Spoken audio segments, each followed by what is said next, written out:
Good morning, everyone, and welcome to the program. It's Super Bowl weekend, and my guest this week is a leading expert in the environmental industry, cleaning up Superfund waste and contamination sites, a lot of different things. It's part of the business world that few want to talk about, but we have all of us obviously have to be concerned with it. On the program this morning, Dr. Neno Duplan PhD, the founder, CEO, and president of Locus Technologies. All that and much more straight ahead on Northern California's favorite business talk show, Gary Allen on Business on KNBR 680. The business and sports leader. This week I thought it would be interesting because I've got a very interesting guest because it's a completely different type of industry that probably doesn't get a lot of press, but if you think about it, here in Silicon Valley they deal with all types of chemicals. It's interesting to see how silicon chips are actually made, and one of the things that good companies have to do, and it's being required now through environmentalism, through government regulation, etc., is that when a company changes the environment, they somehow have to bring it back to reality. The problem is there's a lot of engineering and a lot of special things that need to be done. And so it's my pleasure to introduce my guest this morning, Dr. Neno Duplan PhD, who is the founder, CEO, president of Locus Technologies. Did I get all the titles there? Or? Yes, thank you, and I'm glad to be here. Neno, I know you on a personal basis, and you've had some very good success with your company over the past 4 or 5 years. I've seen some great write-ups in the San Jose Business Journal, different things as being an entrepreneur, etc. What was the kind of the vision as to why was there a need for your company, and what are you trying to achieve, and where do you fit your company into this huge industry? As you mentioned, Gary, we started the company in 1997 in Silicon Valley, and we were a different type of company in an environment that was totally fit for semiconductor industry and computer-related stuff. But very few people know that industry is also a relatively large polluter, and we thought it would be beneficial for the environment and all the companies involved to take some of the very same technologies that companies in Silicon Valley developed and give it back to them as a solution to their own environmental problems. Well, it's interesting because, one of the things that a lot of people think about is Silicon Valley, and they think that the whole idea is that they have these clean rooms and everything else, so they think it's a very clean industry and it's a light industry. But there's a lot of pollution problems that I think maybe they didn't realize when it all started 30, 40, 50 years ago, and here we are today. Yes, you're absolutely right. There are a lot of problems in that industry. However, most of the problems stems from early stages of the industry in about 30, 40, 50 years ago when things are at the very beginning. From the surface, everything looks great and fine, but underground things change very rapidly. And in order to produce computer chips and semiconductor components, the industry has to use very aggressive chemicals. And those chemicals are usually stored in underground storage tanks. In early days, many of those tanks leaked and got into the groundwater. And once in the groundwater, they travel down gradient and spread rather quickly. And if we have a situation where we have a farmer still operating in a vicinity and he's pumping that very same groundwater to irrigate the fields, where the final components end up on your table. Exactly. Not a good thing. We're visiting this morning with Dr. Neno Duplan PhD, and we're talking about the environmental industry, and we'll be back in just a moment with more Gary Allen on Business on KNBR 680, the business and sports leader. Today we're talking about the environmental industry. We're talking about cleanups, different types of technologies, and so on. The guest this morning is Dr. Neno Duplan PhD. He's the founder and CEO of Locus Technologies. Neno, your industry is really an amalgamation of several things. There's science involved, there's a lot of technology that's starting to come into the industry, and it's also an art at the same time, isn't it? Because it's almost like you see a palette there and you have to come up with a solution for something that maybe's never been tried before. You're absolutely right. It's a very multidisciplinary industry. We employ profiles like civil engineers, chemical engineers, geologists, scientists, computer science professionals, and so on. And at the end of the day, all of them have to work in concert and figure out what is the problem, how to solve the issue at a given site, and provide a solution for the client. Not only for the cleanup, but also for the long-term operation and maintenance of any treatment systems that may be installed at those sites. So it's really not just go in, fix the problem, but you have to fix the problem so it doesn't reoccur. Absolutely. There are a lot of similarity between our industry and the health industry. You have to analyze, you need to understand what the problem is, what the disease is. Then you have to evaluate what are the options. You have to present them to the patient or to the client. And hopefully they understand it. Right. And then you have to come up with a solution that's going to be the least painful, both financially and for the environment. Now, overall, this has become a much bigger industry because government has become aware of a lot of the problems that are out there. There's a lot of regulations now. How difficult is it for your potential clients to interact with the government and figure out environmental law, and how much do you help your clients through that process? We help a lot. It's a very complex regulatory environment that we work with. We have to understand this industry wouldn't exist if there were no government regulations. And it's totally regulatory driven. That's the reason 25 years ago we didn't have environmental industry. But as awareness about environmental issues grew around the world, the more and more regulations came into an effect, and now we have a pretty solid industry that's going to be with us for a long, long time. Now, overall, we've seen the economy has struggled, especially here in Silicon Valley. It's been a difficult environment. What is it like for your industry just overall? Is it are companies pulling back at this point from spending? Are they waiting? Are they dragging their feet? Or are they continuing to do what they're supposed to do? That's a very, very interesting question. Obviously, in a down economic time like this, companies are trying to reduce the cost wherever possible. But the reality is that many of the problems that companies are facing are regulatory driven, and there is really no possibility for slowdown. If you have a groundwater pump and treat system, the system has to continue pumping and treating water whether economic time is good or bad, and that's good for our company, I guess. So that's always a good thing to be in an industry where there's always a demand, and the government's basically forcing that. But it's also a good thing because of the environment and because we're all living here. It's a good thing for all of us. There's no question about it. Now, how would you say that all of these environmental aspects are affecting, let's just say, residential real estate, commercial real estate? Are there any stipulations now in the laws that people have to know what's going on? Well, there is a stipulation for total disclosure, and if in any real estate transaction there is an environmental component where the seller has to disclose any known potential environmental liability associated with the property. As we know that many times that's not possible because you really don't know what's happening underground and what happened in the past when you were not owner of the property.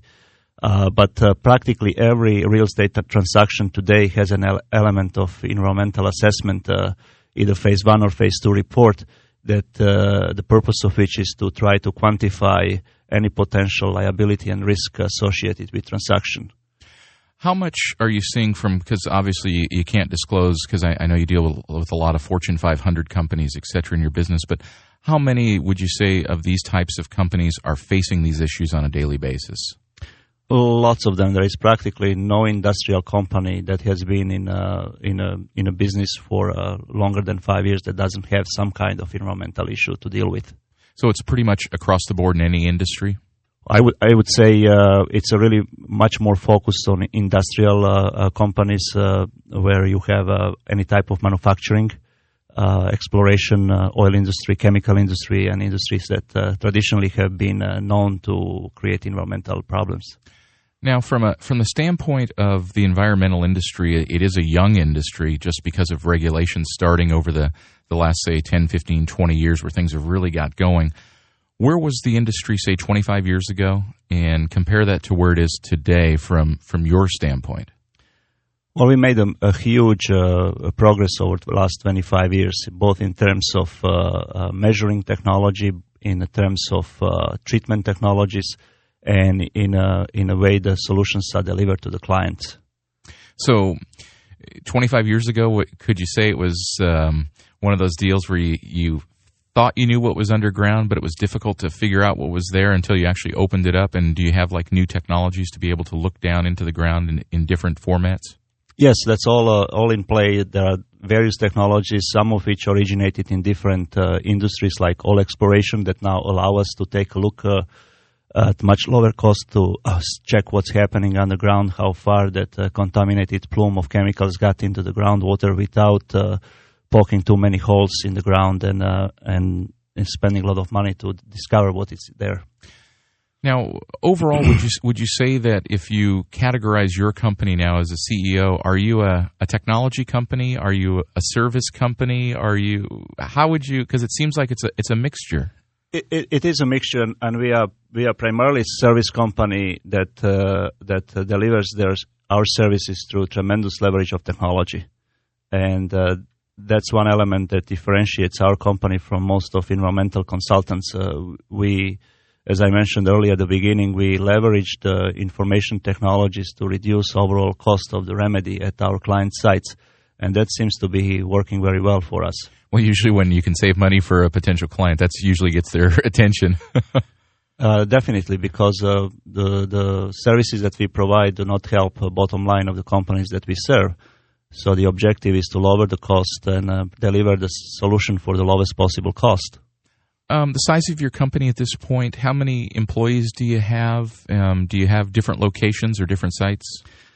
Well, we started the company in 1997 with just a few of us who joined together and decided to get going. Today, 5.5 years later, we are a $10 million company with about 60 employees. We have two offices here in the Bay Area, Mountain View and Walnut Creek. We have an office in Sacramento. We just opened an office in Phoenix, one in Boston, and one in Paris, France. Oh, so you get to go to Paris. That's not too bad. I just came from there a few days ago. Well, if you're over in Europe at this point, maybe you can just give us a quick idea. What's going on in the business community over there, at least from your standpoint? What's the euro? It's obviously much stronger. How are things over there? It's much stronger and give us really a nice advantage to sell the services that we were struggling to sell before.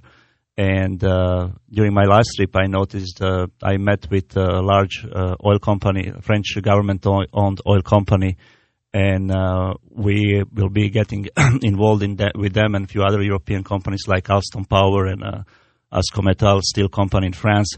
And the bottom line is our man-hour costs 20% less than it costed a year and a half ago. So it's pretty nice.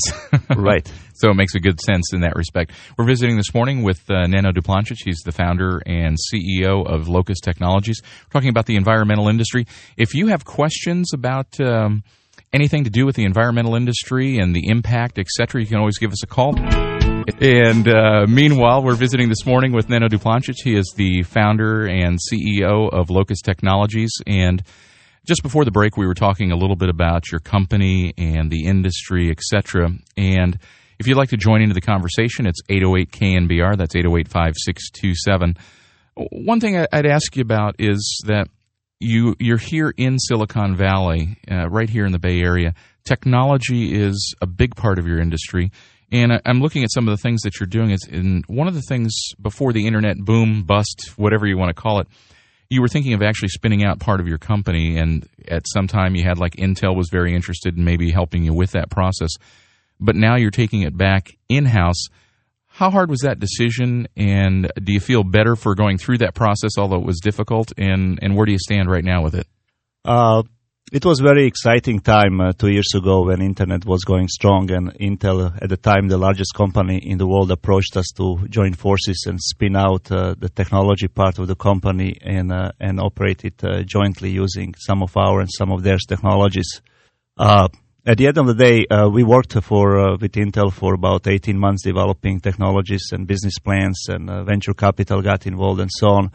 But I'm very happy that it didn't happen because it would have been yet another pure internet company. And today, looking back, it's pretty simple to realize that if you were just internet player, you would not have survived. You have to have some content to wrap around the internet platform to make it successful. And that's exactly what we have, and that's why we have survived and did actually very, very well using these technologies in this industry. Why don't we go to our first caller this morning? That is Russ in San Mateo. And Russ, welcome to the program. Yes, I was just asking, do you check out buildings that might need testing before you sell a piece of property? In other words, as far as I know, our buildings are in good shape, but as far as check the ground and stuff for environmental problems?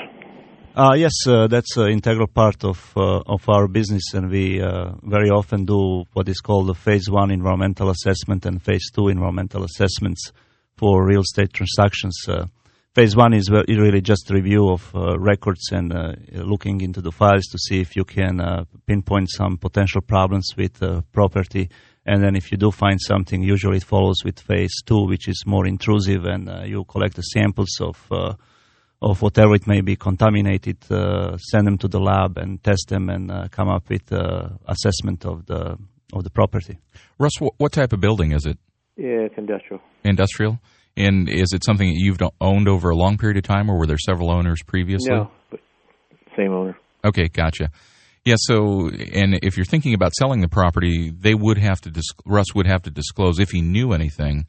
But it's that catch-22. Are you forced to do the testing before you sell, or? It's a requirement today, yes.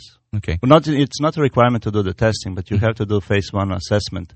And if there is an indication that based on historical activity at a particular building or the site, there may have been potential contamination of soil, water, of building itself, then that's probably going to lead in a further investigation.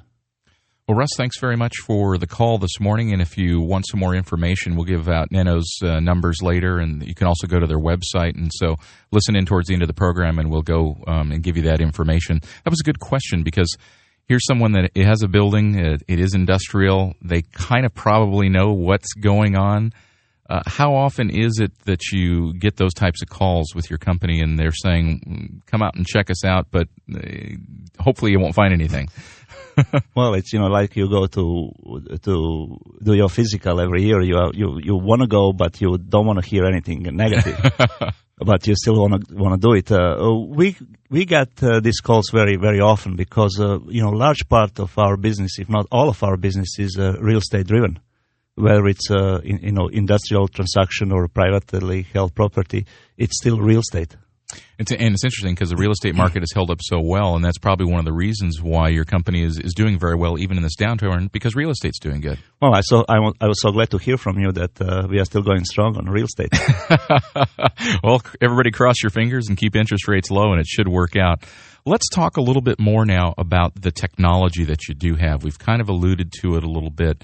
One of the major problems, I assume, and having talked to you, is the fact that as your measuring instruments get better and better, you're being deluged with more and more information.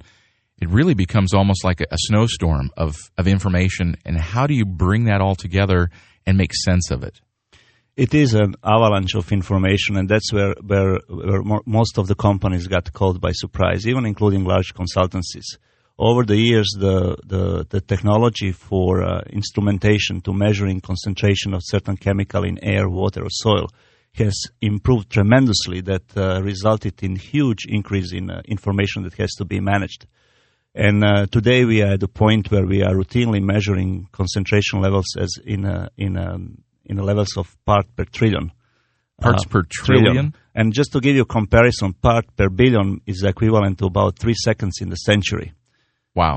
Now, when you think about those small numbers and how much data points can result in collecting that information, then obviously you really need a very good container to store it and manage it. And that's where the technologies come into the play. And what we have developed and envisioned was an environmental web portal through which we broadcast various aspects of information that we collect, including remote control and automation of the treatment systems, monitoring, and practically do as much online as possible and eliminate man-hours from the process of dealing with these contaminated sites. Well, many times a lot of these sites may even be remote, and it can cost a lot of money for examiners to go out and read the information. So what you're saying is through technology, and I'm assuming the internet and maybe some type of automatic data collection system, you're able to eliminate a lot of those man hours. Is that part of the system as to how it works? That's a part of the system, and that's part of our strategy to automate everything to the point that at the computer screen you have a total control of the system, and practically can manipulate the operation of the system, collect the data, submit the reports to the agencies, and reduce involvement of human labor to the maximum extent possible, because that's where the largest cost is. So you've got human labor, a lot of paperwork, because whenever you talk government and regulations, there's lots of paperwork. So you're really also a big data processing company as well. Yes, we are, but there is a tremendous amount of content knowledge that is necessary to process that data correctly, and that's why we have relatively little competition in this field. So. Where do you see this going? The vision probably 20 years ago was we need to find out what's under the ground. Today, our measuring systems are going, much better. Where are we going to be 10 years from now if it works right? I think we are at the beginning of this industry. What we have focused on last 25 years is really suburban, industrial, highly polluted sites that were so obvious. And in most of the cases, we knew they were there, but we just needed to characterize them and fix them. So in other words, you didn't have to be good. You knew because there was a steel mill there for 35 years. There's a problem. Of course, yeah. But the real problem that I see is a widespread low-level contamination that surrounds us in our everyday life. We still don't have clues what is, for example, causing a high breast cancer rate in Marin County, and we know there is no really large industrial facilities or anything. Is there any level of contaminants that are present in air, water, or food chain that are triggering elements along with genetics that we are not aware of? And measuring technologies, as I mentioned, are getting to the point that we will be able to measure it in infinitely small quantities, and hopefully with good statistical correlations try to find out the solutions to these problems. So it's really a very far-reaching beyond just cleaning up the obvious sites. It's to actually clean up the entire environment. Right, and then here in California, the next frontier in my mind is going to be Central Valley, because we have huge pesticides, herbicides issues that here really haven't been even looked at it in any serious way. I mean, a lot has been done, but dealing with low-level contamination there at a wide basis is something that is still has to be dealt with. Why don't we go to our next caller this morning, which is going to be James on a cell phone. James, welcome to the program. Hi, Gary. I enjoy your show. Thanh you very much. And I enjoy you on the morning show. Oh, thank you. My question for your guest, I worked in the automotive industry for several years. I'd say close to 20. And in Fremont, the plant that's there was very compliant. So I learned a lot about environmental compliancy. What I did see was there was a lot of companies that ended up leaving the state. Does that trend continue? And does the state make it easier or harder for a company such as a Silicon Valley company to start up and maintain a business here without charging them so much to do for the cost of business? That's a really good question. It is a good question, and I read about the same statistic, but the answer is relatively simple. If you do everything right, there is very little burden on a company relative to environmental regulations and requirements that will add to your business and force you to go out of state. If you have historical problems, you will have to deal with them, but that would be the case any other state, as far as I know. So this is more of a federal type of regulation. States may have some of their own nuances the way they report, but it's really more of a national issue. It is a national issue. There are variations from state to state. Needless to say, California is tougher on the regulatory end than most of the states. But we have worked in the states that are equally demanding as California. James, thanks very much for the call. And we'll be back in just a moment with more Gary Allen on Business on KNBR 680, the business and sports leader. You're listening to Gary Allen on Business on KNBR 680 San Francisco. Weather looks pretty decent out there in the city today. Should be another great day by the bay. We're visiting this morning with Dr. Neno Duplan PhD, the founder and CEO of Locus Technologies. And while it may be a smaller company in a land of giants, they're definitely in the middle of the wave of technology that's coming into the environmental industry. So it's great to have you on this morning. What is the idea of? You talked about maybe that there has to be something done with this low-level contamination that may be around all of us, and tons of money are being spent on the so-called Superfund sites that many people hear about because they're obvious, they're huge eyesores. Is there much money being focused now on what's happening actually in the neighborhoods we live in, or is it really nothing going on for the most part? There is money being spent, but not nearly enough to really figure out what are the issues and the problems. There is a lot of lobbying going for and against doing something like that because it would affect a whole series of industries that have been relatively untouched with environmental regulations in the past. I could see a major downside to this. I own a home, and there's some environmental testing that's done, and they say that there's a problem in my neighborhood. That's going to be a severe handicap for if I want to go back and sell my house later on, even though I want to get out of there as soon as I could. Yes, but on the other hand, wouldn't you be better off knowing what the problem may be if there is one? Yeah, Nobody likes, workers in moon suits walking around their homes. It's funny you bring that up because I can remember in my grandparents' house in downtown Sacramento, their property butted up against Palmyra, or I shouldn't say it, but a very large plating works company that was a steel company and so on up there. And they used to spray out in the open because I'm talking 40, 50 years ago and everything. And there were orange trees and stuff in the backyard. And as little kids, we used to play out there. And when we went to sell the property, there were guys in moon suits out there that were scraping off like 4 feet of stuff. So it was kind of an eye-opener. Right, yeah, that was a sneak preview in what's coming. Will we see, do you think at some point, are we going to see the industry change and there will be, or will there be a demand for it because maybe we will see more and more problems from a health standpoint if we don't take care of it? Well, I think we need to look more from the risk assessment standpoint of view and invest, where would we get the biggest return on investment of environmental spending? And sometimes it's not very smart to chase infinitely small level of contamination at Superfund site. It would be much more beneficial for environmental and health and everybody involved to redirect those dollars into direction of figuring out what's happening elsewhere. Now, you're in industry. It's fascinating to talk about the environment and what's happening and all this other stuff, but also there's a business side to it. As an entrepreneur, you started up a business basically from scratch where you spun out of a company where you were and started up. Are you on track with what you thought you were going to be doing? How many surprises were there, and kind of where are you today? Well, if you asked me 5 years ago how big this company was going to be and where we would stand in the marketplace, I would have never guessed that we would be a $10 million company with 60 employees after 5 years in business with zero debt and profitable. That's every entrepreneur's dream, and we have pretty much achieved it. Where we go from here, I think we'll continue pretty much on the same track. I think we have found the formula that really works for us and works well for our clients. When I analyzed the industry, we were in a services industry. Everybody was focused in selling billable hours. Mm-hmm. Just like the CPA industry, just like lawyers, CPA, just like lawyers, just like consulting firms and so on. And we set the stage to figure out how to kill those man hours and provide technological solution that would reduce the cost for our clients, because ultimately it's the client that needs to be pleased.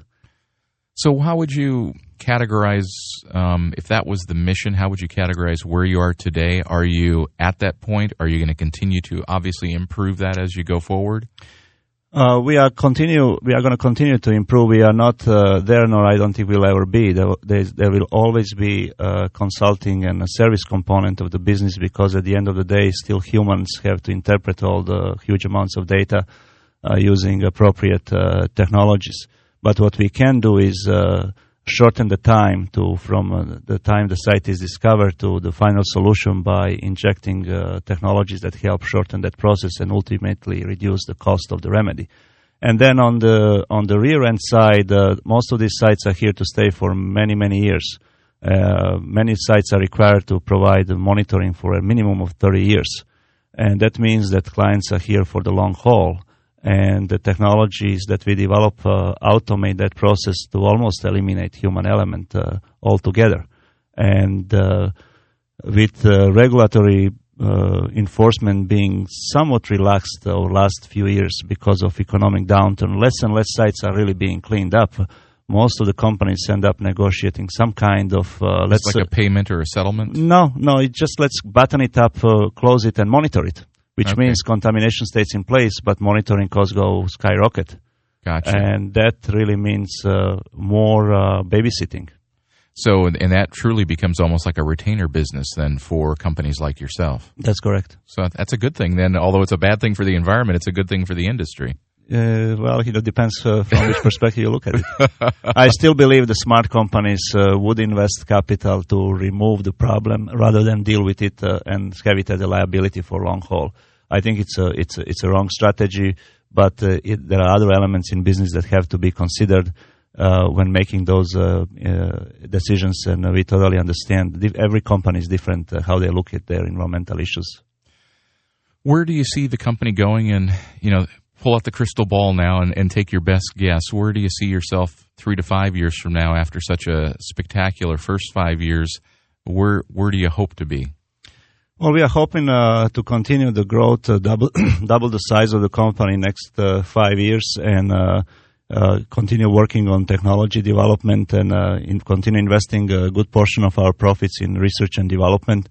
And that we'll see, whether that's going to take us where we want to be. But I'm a firm believer that we're on the right track. Now, one of the interesting things is that you're a small but very entrepreneurial company. How difficult is it to work with household names that are giant Fortune 500 companies? And has that been a problem at all for you, or has that really not been an issue? Well, I can tell you, it's like a famous quote from famous book. All happy families are alike. Every unhappy family is unhappy in their own way. It's the same thing with working with large companies. Every company that has environmental problems deals with them in different ways. Neno, it's been a pleasure to have you on today. If people would like more information about your company, is the website, is there a telephone number for information? Yeah, we have a very comprehensive website. The address is www.locustech.com, and telephone number in our headquarters in Walnut Creek is 925-906-8100. What I'll do is I'll post the information on the KNBR website for people later if they didn't get that down. But it's been fun to talk to you and maybe have you back in a year or so, see what's going on in the environmental industry, and see if you've cleaned up a few more sites. Thank you for having me here.